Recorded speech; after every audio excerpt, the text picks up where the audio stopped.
नमस्कार, बहुत स्वागत। भारत एक्सप्रेस देख रहे हैं आप। आपके साथ मैं हूं रोहित पोखरिया, लेकर हाजिर हूं हमारी खास पेशकश कायर।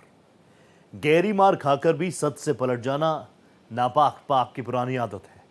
इसकी नींव तो खुद मोहम्मद अली जिन्ना ने 1947 के बाद ही रख दी, जब पहली बार पाकिस्तान ने कबायलियों के भेष में अपनी सेना को कश्मीर में कब्जा करने के लिए भेज दिया। ऐसा ही करगिल में हुआ और अब ऑपरेशन सिंदूर में भारत के जवाबी हमले में पाकिस्तानी सेना को बेहद बड़ा नुकसान हुआ। लेकिन असीम मुनीर ने अपनी हार छिपाने के लिए पूरे पाकिस्तान को गुमराह किया। लेकिन 14 अगस्त को पाकिस्तान के स्वतंत्रता दिवस पर शहीद सैनिकों को दिए गए वीरता पदकों से जिन्ना लैंड के झूठ से पूरी तरह पर्दाफाश हो गया। पहली बार पाकिस्तान ने माना कि ऑपरेशन सिंदूर में भारत के वार से उसके सीने में गहरे जख्म हुए थे। ऑपरेशन सिंदूर की गूंज से पाकिस्तान हिल गया था और पाकिस्तान का ऑपरेशन बुनियान अल मरसूस उसकी बर्बादी की सबसे बड़ी वजह बन गया।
धर्म पूछ पूछ करके लोगों को वो मारा गया।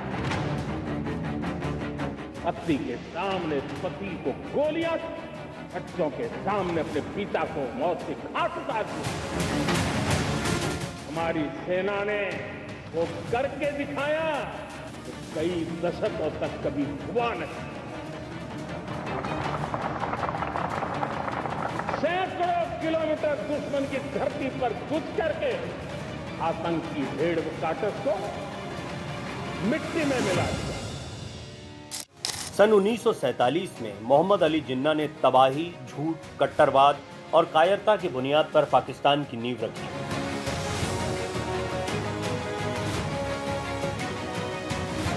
कबायलियों के भेष में कश्मीर के अंदर सेना को भेजकर पाकिस्तान ने घाटी के बड़े इलाके पर अवैध कब्जा कर लिया। वैसा ही दुस्साहस करगिल के दौरान 1999 में करने की कोशिश की गई, जब परवेज मुशर्रफ ने सर्दियों के मौसम में अपनी सेना को आतंकियों के भेष में ऊंची चोटियों पर तैनात कर दिया।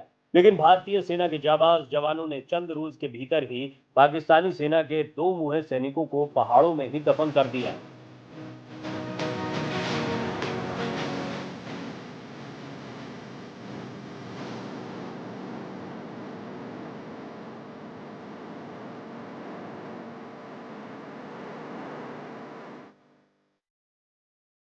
लड़ाई के मैदान में वीर योद्धा सामने से आकर लड़ता है, लेकिन पाकिस्तान ऐसा देश है जो निर्दोष लोगों पर आतंकियों के जरिए कायराना हमला करवाता है।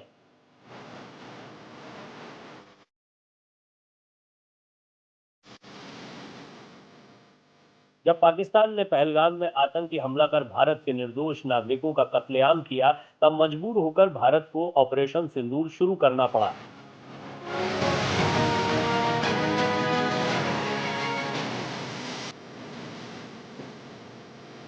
भारतीय वायुसेना के जंगी जहाजों ने आतंकियों के ठिकानों के साथ साथ पाकिस्तानी सेना की कई इमारतों को भीषण नुकसान पहुंचाया।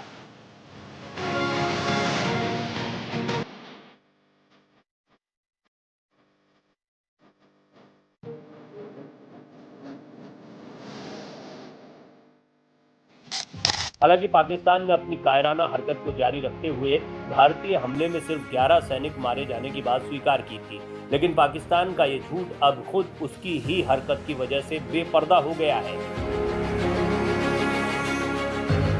14 अगस्त को पाकिस्तान के स्वतंत्रता दिवस में पाकिस्तान के आधिकारिक गैलेंट्री अवार्ड की लिस्ट ने जिन्ना लैंड की सच्चाई सामने ला दी है। पाकिस्तान के राष्ट्रपति ने हाल ही में ऑपरेशन बुनियान उल मरसूस में शामिल सैनिकों को वीरता और शहादत के लिए सम्मानित किया, जिसमें 138 सैनिकों को मरणोपरांत शहीद बताया गया। ये पाकिस्तान की सेना और उनके पॉलिटिकल लीडर्स, गवर्नमेंट की एक बहुत बड़ा पर्दाफाश हुआ है कि उन्होंने ऑपरेशन सिंदूर के जो कैजुअलिटीज थी वो उन्होंने सिर्फ 11 बताई थी, लेकिन अब जो 14 अगस्त को इंडिपेंडेंस डे वाले दिन उन्होंने 138 सैनिकों को मरणोपरांत उनको नवाजा गया है। उसके अंदर मैं ये बताना चाहता हूँ कि जो प्रत्येक आदमी जिसका सर्वोच्च बलिदान गया है, उनको जरूरी नहीं है कि उनको मेडल से नवाजा जाए। जिन्होंने बहादुरी दिखाई है और अदम्य साहस दिखाया है या वीरता दिखाई है, उन्हीं को ही ये सम्मान मिलता है। ये एक बहुत बड़ा दुर्भाग्य है कि पाकिस्तान जो अपने सैनिक जो देश के लिए सर्वोच्च बलिदान देते हैं, उनकी कैजुअलिटी को छिपाता है और छोटा करके पेश करता है। पाकिस्तान ने अब 138 का तो पूरे विश्व के सामने ये पर्दाफाश है कि उनकी कैजुअलिटी 138 मरणोपरांत हुई। बुनियान उल मरसूस भारत के ऑपरेशन सिंदूर के खिलाफ पाकिस्तान ने चलाया था। हालांकि इस ऑपरेशन में पाकिस्तान को मुंह की खानी पड़ी, यानी जिसे पाकिस्तान छुपाता रहा उसी की आधिकारिक स्थिति ने पर्दाफाश कर दिया।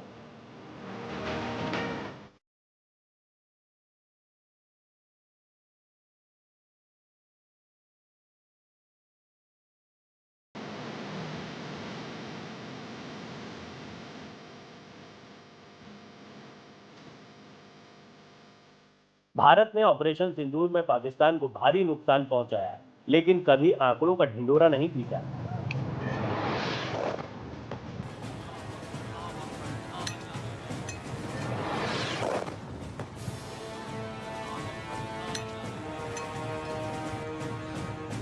ये नुकसान ये 9 नंबर।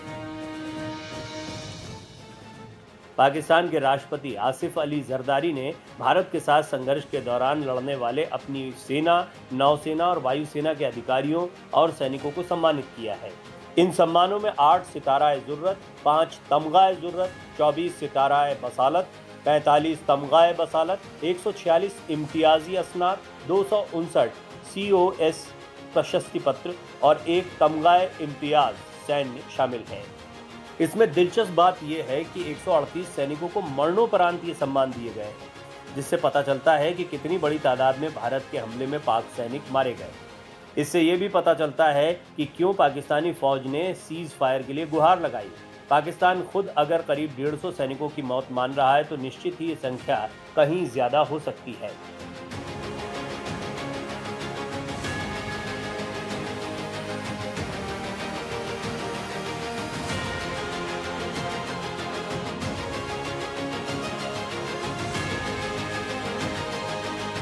भारत ने 22 अप्रैल को पहलगाम में हुए हमले के बाद 7 मई को पाकिस्तान के पंजाब और POK में आतंकी ढांचों को निशाना बनाते हुए ऑपरेशन सिंदूर शुरू किया था। भारतीय कार्रवाई के बाद पाकिस्तान ने 8, 9 और 10 मई को भारतीय सैन्य ठिकानों पर हमले की कोशिश की।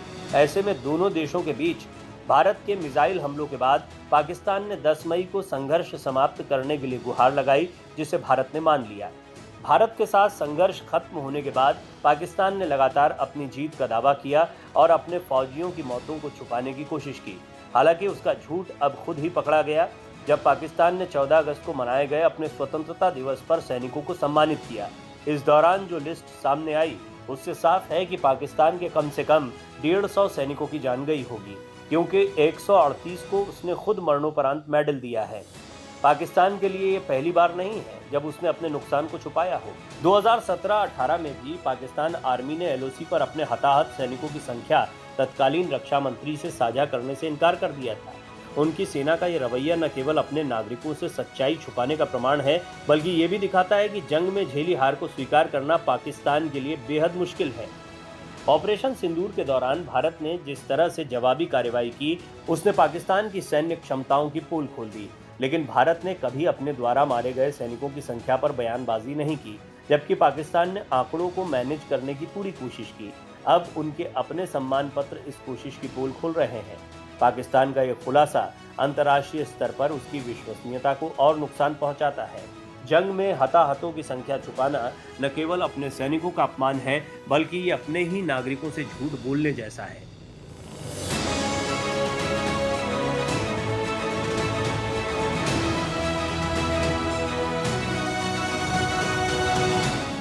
आज मुझे लाल किले की प्राचीर से ऑपरेशन सिंदूर के वीर जाबाजों को सैल्यूट करने का अवसर मिला है। हमारे वीर जाबाज सैनिकों ने दुश्मनों को उनकी कल्पना से परे सजा दी है। वहीं पर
से हो रहे हैं। Bureau report, Bharat express. Pakistan का डीएनए ही कायरो वाला है। पाकिस्तान की हरकतों को देखकर यह भी लग रहा है कि उसे जल्दी एक बार फिर से तगड़ी मार की जरूरत पड़ेगी। पाकिस्तान कुत्ते की वो पूंछ है जिसको जितना चाहो पूंछ को सीधा करने का प्रयास करो, वो सीधी होगी नहीं, उसे काटना ही पड़ेगा। भारतीय सेना भी इसके लिए खुद को तैयार बता चुकी है।